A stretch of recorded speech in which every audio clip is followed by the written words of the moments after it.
Assalamualaikum warahmatullahi wabarakatuh. Nama saya Robi Irvin Surya, NRP nomor 23. Di sini saya akan menjelaskan tentang jurnal yang saya ambil, yaitu tentang vulnerabilities dan serangan-serangan untuk wireless sensor network.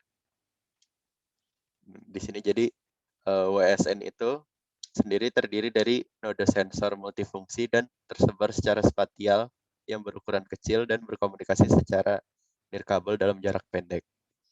Nah, node-node pada sensor ini mengintegrasikan berbagai hal untuk merasakan lingkungannya. Jadi, ada data processing dan komunikasi bersama sensor-sensor lainnya. Nah, di sini bisa monitor kondisi fisik atau lingkungan seperti suhu, suara, getaran, tekanan, kelembapan, gerakan, atau polutan. Nah, di sini ada tipe-tipe serangannya. Pertama ada node capture attack, kedua ada side channel attack, terus yang ketiga ada DOS, terus keempat ada software attack, berikutnya ada routing attack, terus yang keenam ada traffic analysis attack, lalu Sibyl attack, terus attacks on in network processing, lalu yang kesembilan ada attacks on time synchronization protocol, lalu yang terakhir ada replication attack. Nah, jadi untuk yang node capture attack ini, pada serangan ini, penyerang itu dapat mendapatkan kendali penuh atas node sensor melalui akses fisik secara langsung. Kemudian penyerang tersebut dapat mengekstrak kriptografik primitifnya dan memperoleh akses unlimited ke informasi yang disimpan pada chip memori dari node yang ditangkap melalui proses reverse engineering. Nah, jadi ini ada berpotensi untuk merusak seluruh WSN-nya juga. Terus yang kedua ada side channel attack. Nah, ini adalah serangan yang didasarkan pada informasi yang dikumpulkan dari implementasi fisik dari sebuah cryptosystem. Nah, ini contoh serangannya ada simple power analysis, lalu simple electromagnetic analysis, terus indifferential power analysis, lalu indifferential electromagnetic analysis. Kemudian ada DOS atau denial of service, itu terjadi ketika penyerangan terus-menerus membombardir AP atau access point yang ditargetkan atau jaringan dengan permintaan palsu, premature successful connection message, terus pesan kegagalan atau error, lalu atau perintah lainnya. Nah, DOS ini dapat mengurangi atau menghilangkan kapasitas jaringan untuk menjalankan fungsi yang diharapkan melalui kegagalan hardware, bug software, kehabisan sumber daya, dan lain-lain. Berikutnya ada software attack. Nah, ini serangan berbasis perangkat lunak di WSN. Nah, ini penyerang dapat mencoba mengubah kode perangkat lunak dalam memori atau eksploitasi kerentanan yang diketahui dalam kode perangkat lunaknya. Contohnya bisa menggunakan buffer overflow, yaitu di mana suatu proses mencoba untuk menyimpan data di luar batas buffer dengan di atas buffernya dengan panjang tetap sehingga menghasilkan data tambahan yang menimpa lokasi memori yang berdekatan. Berikutnya ada routing attacks.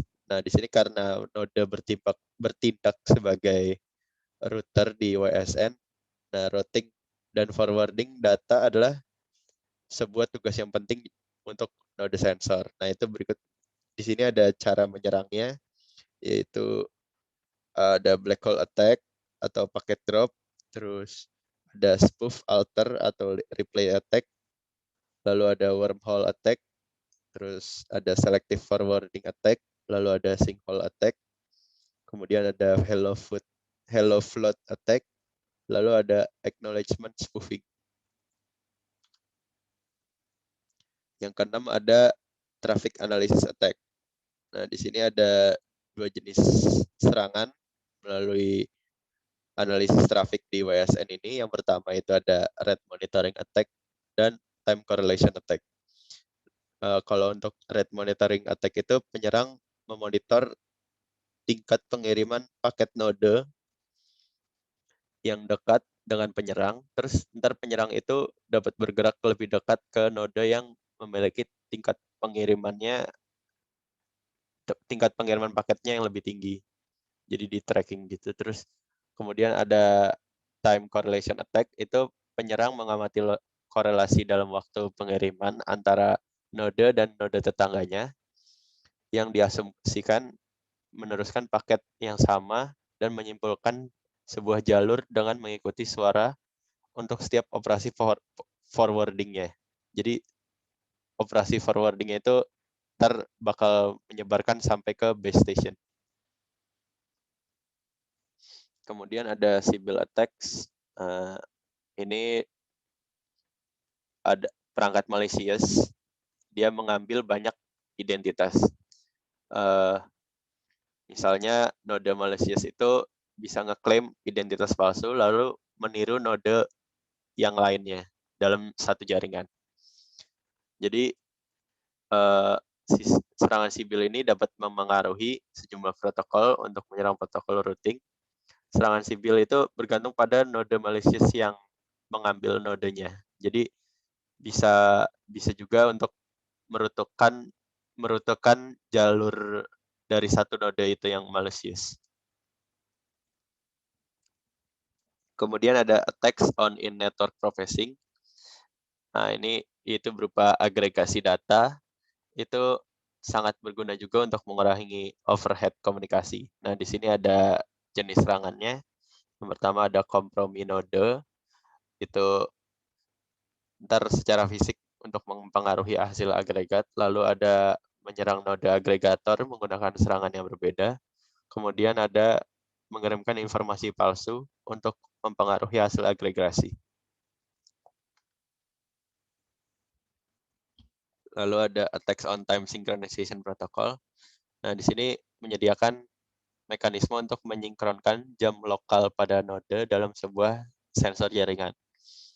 Nah, 3 dari protokol yang paling menonjolnya itu adalah pertama ada reference broadcast synchronization, lalu ada timing sync protocol for sensor networks, lalu ada floating time synchronization protocol. Kemudian yang terakhir ada replication attack. Di sini ada 2 cara untuk meluncurkan replication attack di WSN, yaitu yang pertama penyerang menggunakan eavesdrop atau menguping komunikasi lalu mengirim komunikasi antara nodenya lalu mengirim ulang paket lamanya itu dari yang beberapa kali untuk membuang dia mengirim ulang paket lamanya itu berkali-kali untuk membuang energi node sensor tetangganya. Yang kedua ini penyerang dapat memasukkan replikasi node sensor yang hostile berupa tambahan ke WSN. Setelah mendapatkan beberapa informasi rahasia itu, WSN setelah mendapatkan beberapa informasi rahasia dari node sensor yang ditangkap atau melalui infiltrasi. Ya, itu mungkin sekian dari saya. Terima kasih. Wassalamualaikum warahmatullahi wabarakatuh.